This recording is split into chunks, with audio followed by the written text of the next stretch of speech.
Hey everyone, welcome to Reddit Readout. Today we are checking out ProRevenge. Story 1. Update: you never had your car, the revenge. Alright, so last week I posted these events in r/entitled People, and part 2 100% belongs here. For a TLDR to catch you up, Chad decided to talk a bunch of misogynist crap at my wife in the pits at the drag strip. He challenged the wife to a race for $10,000. I retorted, slips or admit you're a pussy. Chad put his slip up and lost to a girl. Chad then decided to assault me, threatened to call police, and was screaming we were stealing his car. Later Chad attempted to sue us because to build the race car he took out a second mortgage on his home of at least $100,000. You see, the entitled douche, Chad Chaddington III, decided to file a frivolous lawsuit which cost me $500 to have my lawyer get it thrown out before week's end. However, you see, Monday we filed our own paperwork. First we started with PPOs for both myself and wife. We then filed a defamation suit that also seeks legal fees as well as missed income due to time spent at the courts. The suit in total was for $18,000. I own 4 businesses and make on average $1,380 an hour, and the wife makes around $300 an hour. Today we went into court over the PPOs. Wife and I decided to take the GTO to court, and as I parked in the parking lot, I saw Chad getting out of his car directly across from us. Chad looked like steam should be coming from his ears, but he did manage to not say a word. After about 70 minutes the court called our cases for the PPOs. Chad wanted a hearing. Through the hearing the whole story was told, and the judge was very interested in Chad's physical aggression and threats. Chad also brought up the fact that the courts threw out his lawsuit for theft and stated he's going to lose his house because he cannot get justice. The judge called for a recess and returned 15 minutes later, with the now dismissed lawsuit filed by Chad. According to Chad's lawsuit, he was forced into the bet via threats of violence. After about 15 minutes of Chad explaining how he was in fear for his life as I threatened him repeatedly, it was now my attorney's turn to speak. You see, on all of my cars except the Honda, not only do I have dash cams, but I have BlackVA systems which record inside and outside audio along with 270 degrees around the car, and the interior. We had this footage available in court. The footage directly contradicted Chad's sob story. After the video finished playing, the judge ruled for 3-year PPOs, restraining orders, against Chad for both myself and my wife, a $5,000 settlement, and he found Chad in contempt of court for perjuring himself. Chad was sentenced to 7 days in county lockup and a $3,000 fine for his lies. Please fellas, leave the misogyny in the 1950s. Story 2. Turnabout is always fair play. I'm not sure if this one belongs here as I was not the one actually wronged. My revenge was taken for someone I have never met, and I honestly don't know if they personally got any satisfaction from it. I do know what it did to the perpetrator and that it satisfied me, so I'll let the readers decide.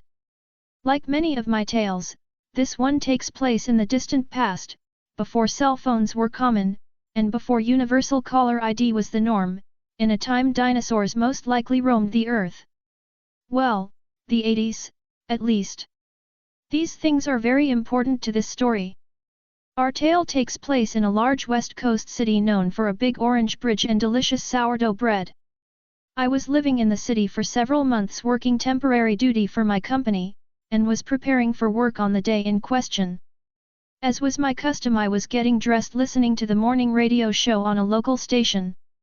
This station's jocks had started doing something called the Monday Morning Wake-Up Call, where, on the first day of the week, they would make a prank call on the air to a victim chosen from write-in suggestions from the listening audience. Doing this was actually very controversial in radio circles at the time. I had been a radio DJ in my hometown for a few years, and there are rules you must follow. One of the biggest rules is that you can't make a false or deceptive radio transmission, like announcing an emergency, sending an SOS or cry for help or other such deceptions. Doing so is a federal offense. You can lose your license and be fined, or even do jail time. It's a big no-no. The debate has long since been decided. but at the time doing prank calls on the air was a gray area. There were people who were sure it constituted a false transmission, and some stations refused to do it. The argument was still alive at the time this happened. This day happened to be Monday, and the intended victim had been nominated by her husband.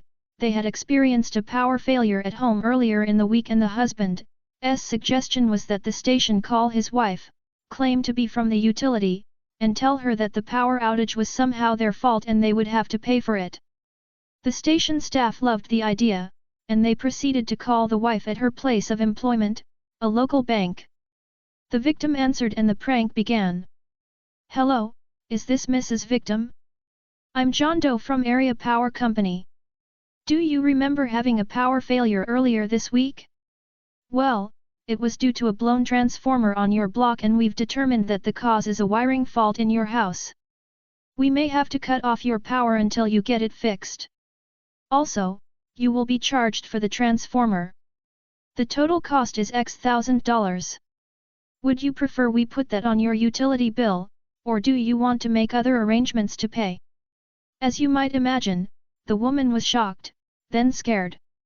As she asked for more information, having trouble believing that they were going to have to pay thousands of dollars, she got increasingly more upset. This egged the radio staff on. The guy making the call kept increasing the pressure on her more and more, eventually telling her that her power would likely be cut off until payment was made, and that there might be a lawsuit. After several minutes she suddenly hung up in tears. He called her back, and when she heard his voice she hung up again, crying even harder. This time the guy waited a minute, and then called back again. Another lady answered the phone, a co-worker, and he asked to speak to Mrs. Victim. When the co-worker asked his name he replied this is her husband, distinctive first name, ... The co-worker cursed at him, called him a liar and hung up. The radio studio was filled with laughter, the jocks thought it was hilarious. They took calls from listeners who were all laughing and talking about what a great prank it was. They finally got the husband on the phone, he of the distinctive name, and he was also laughing and joking that he'd surely be sleeping on the sofa tonight. He was congratulating the radio staff on the fine job they had done terrorizing his wife. The radio hosts promised the listening audience that, because the prank was so funny, they would certainly be playing the whole recorded prank again at noon, so be sure to be listening, and call your friends. I, in my efficiency apartment listening to this, was getting mad. I was still pretty newly married, and couldn't imagine doing something like that to my wife. All I could think of while the staff and listeners on the radio were laughing was that, a few miles away, a young woman was in the ladies' room crying, probably with co-workers trying to calm her down. What made it worse to my mind was that the guy who set her up for this was the one guy in the world who should have her back, her husband. Anger turned to resolve, resolve formed a plan. I grabbed the city phone book, remember, it's the 80s, and looked up 2 phone numbers. I called the first one. You may remember that I said I had been a radio disc jockey myself. It was a tiny, dawn-to-dusk station, but I knew how stations worked, I knew what they liked, and more to the point, I knew what they did not like. I also had done a lot of voiceover work and could sound professional as heck. The phone rang and was answered. You've reached K, Radio Jerk. I launched my attack. Me, professional voice, yes, this is George Smith. I picked a more believable name, from the city office of the Federal Communications Commission. I've been getting some disturbing calls about your morning radio show, and I need to speak to your program director to discuss it. Radio Guy 1, stammering, he's not, here right now. Let him Jadiasimi O'Neills. I was put on hold. After a few moments, Radio Guy 2, also stammering, hi, hello. This is Radio Guy 2. You're from the FCC?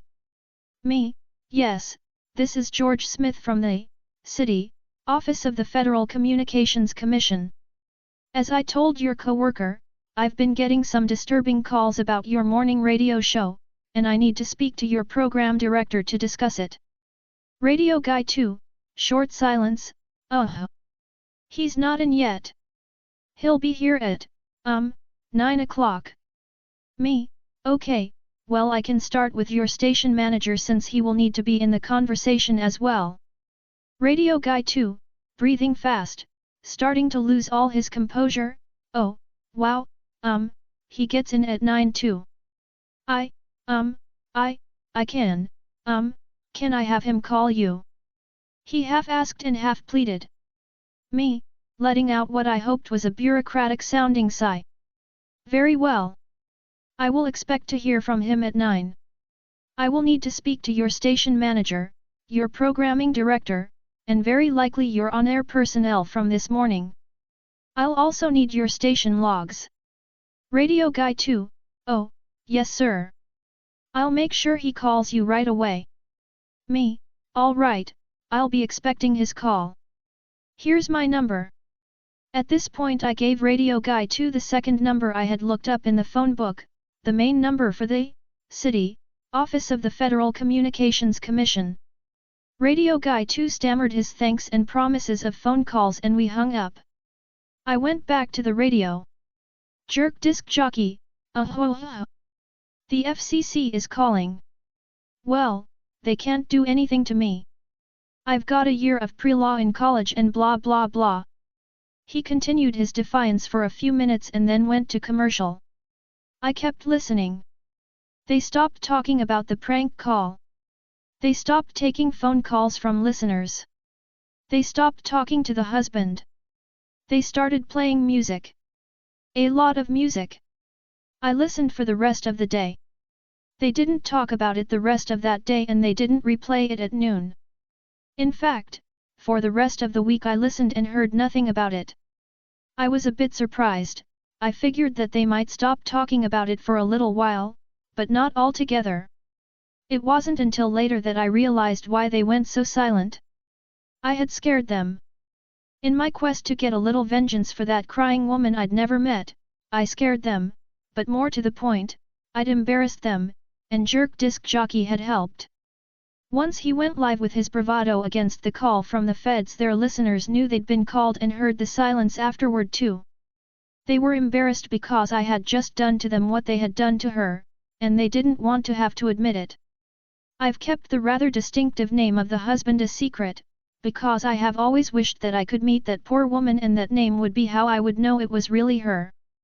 I doubt she is still married to the guy, but I'd like to let her know that in that place, on that day, someone had her back. Story 3. My ex-advisor plagiarized my work so I exposed her and that cost her job. Just found out about this subreddit and had to share this story. The initial reason for the revenge happened in 2013, but the revenge only happened in 2017. I'll keep everything vague as not to be recognized. For context, back in 2013 I was a graduate student pursuing my master's degree. That was my last year in the program. We had 24 months to finish all the work and the dissertation. My advisor was professor who was very well known and experienced on my field of work. Let's call her Janet, fake name. Janet and I had worked together with research since my college days as I became part of an undergraduate research with her. At that point we had been working for about 4 years and as any advisor-student relationship we more had our disagreements quite often. Janet was used to doing her experiments a certain, archaic, way. I knew there were better uses of our grants money and always tried to push toward a more advanced method, especially correlating data collection and statistics. However, our relationship was always good. I knew her husband and had been to her house numerous times. She was a little set on her ways, but we managed to make good progress on our field. Anyhow, by the end of 2013, I presented my dissertation to the department and was approved with flying colors. My data still wasn't published in any paper as I wanted to have more analysis in different areas to make a more robust and better paper. With that said, my dissertation was published and by all reasons that is my work and my experiments. After I got my MS, I decided to pursue a PhD. While I was still going to work in the same field, I wanted to use different techniques and thus talked with Janet about going to pursue a PhD under a different professor in another university. She always encouraged me to do better and look for ways to diversify my views. I went ahead and contacted a professor outside my country in another university to pursue my PhD. I got approved and soon moved away. For the next 2 years I still kept contact with Janet, but on the third she stopped responding. Initially I thought she had changed her email or something, but didn't think much of it. Time flew by and in 2017, while reading papers and writing my own, I came across a paper that was strangely similar with my research. Interested in it, I opened it up to read. For my shock, it was a paper by my ex-advisor. She was up as advisor and another guy, who from his curriculum is her current master's student. Reading the title I thought, hey, that's neat. She continued researching it. But boy, I was wrong. Reading the paper I got increasingly angry. That wasn't a new research. It was my research. My data was all in that paper, even my graphs and tables. Initially I thought, oh well, she's also an author and if she is citing it, there shouldn't be a problem. But unfortunately, that wasn't the case. My name was nowhere near that paper as they claimed that research is original. Now, I was livid. I sent an email to Janet confronting her, which was never replied to. However, I am not a pushover and will never allow people to claim my own work as theirs. She made a mistake by using my data. I'm a researcher and I keep everything I ever worked on saved in external SSDs encrypted and on my own possession. All catalogued with date entries and even had my own dissertation to prove my work. In my country, research is financed by the governmental grants. I wrote an email to the dean of the grants institution, explaining all the situation, with proof of everything. I also sent an email to journal in which that was published contesting their paper and explaining everything. It didn't take longer than 15 days for me to get a follow-up. The institution responsible for the grant was furious. They cut all financial aid for her and her student, and made a formal requirement to the university requesting her immediate termination. The journal retracted the paper and is now suing her for plagiarism. Now, after all these years, I learned that she was indeed fired and haven't been able to work in the field ever since. I never met her again and have no intention of ever doing so. Now, my work is published and I'm recognized by my contributions in the field. Maybe that was a petty thing to do. But I couldn't allow people to get away with claiming my work as theirs. Edit. Wow, didn't expect so many replies. Thank you for the words. A few things. The only reason I said it was petty, is because since she is also an author, she has the right to publish it. But she needed to include me on the paper, which she didn't do.